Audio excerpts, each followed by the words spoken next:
যুব ও ক্রীড়া মন্ত্রণালয়ের উপদেষ্টা আসিফ মাহমুদ সজীব ভুঁইয়া বলেছেন, নিরাপত্তার স্বার্থে আমার লাইসেন্স করা বৈধ অস্ত্র আছে।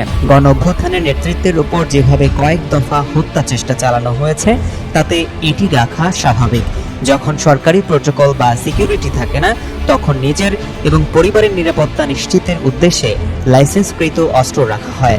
রোববার সামাজিক মাধ্যম ফেসবুকে এক স্ট্যাটাসে এসব কথা বলেন তিনি।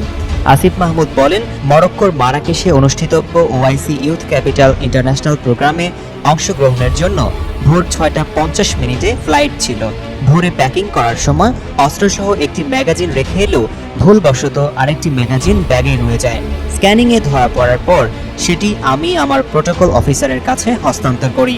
বিষয়টি সম্পূর্ণ অনিচ্ছাকৃত ছিল। আসিফ মাহমুদ আরও বলেন, তবে চাপ দিয়ে সংবাদ ছড়ানোর অভিযোগ সম্পূর্ণ মিথ্যা। এই ঘটনার পর আমি টিম সহ টানা ১০ ঘন্টা ফ্লাইটে ছিলাম। ট্রানজিটে নেমে দীর্ঘক্ষণ পর অনলাইনে এসে দেখি যে এত কিছু ঘটে গেছে।